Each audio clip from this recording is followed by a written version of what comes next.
Restaurant checklists, right? Sounds like a dirty word.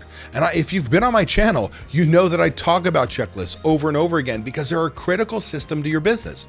And I'm going to talk to you a little bit about how you make restaurant checklists work for you. I'm going to share that with you in about 2 seconds.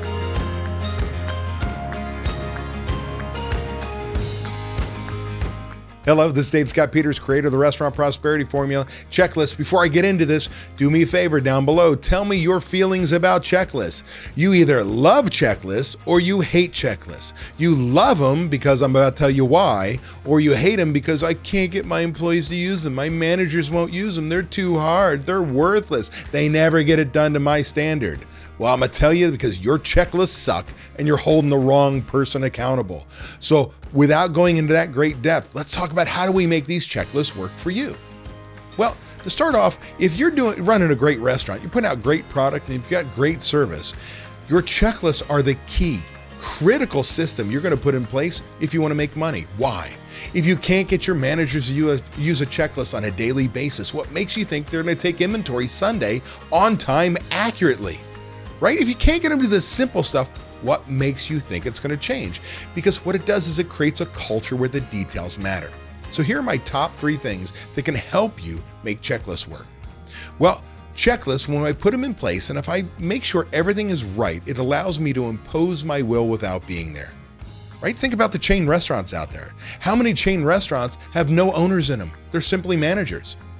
Now, I don't mean to say simply like I'm degrading. No, it's simply managers, meaning the managers are awesome. They're giving the freedom and independence to their owners, franchisees to not be in there.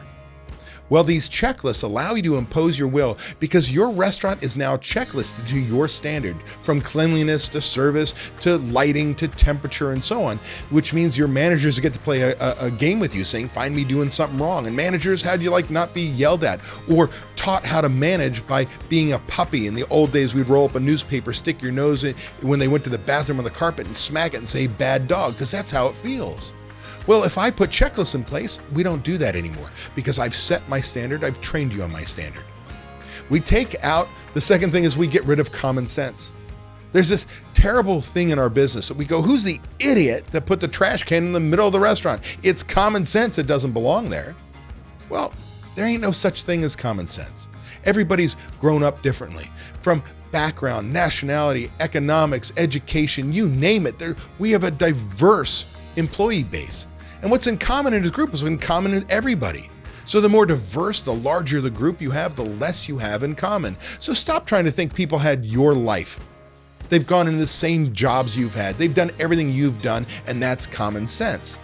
It's not. So when I checklist set that standard, we get rid of common sense. We give people our standard. And what I love about checklists, the third piece about how to make them work for you, is when you inspect what you expect. When you look at those checklists, make sure they're being followed. You ensure the process is working. Because ultimately, that's what a manager's there for, is to make sure things are being done to your standard. The cleanliness is there, the service standards there, the product, the portion control, that food is safe, that service is following step by step. You can checklist anything and everything in your business, and it's to your standard. So now, maybe at the beginning here, I said, give me the comments of what you love or hate about checklists. Now go down there and tell me a little bit about what you're going to do when you implement these checklists and what kind of freedom you think it could give you in your business. Because I'm going to tell you right now, they're incredible. And last but not least, do me a favor, help me out, subscribe to my channel, like this video, because this is all about social and I'm trying to reach as many restaurant operators just like you to help them.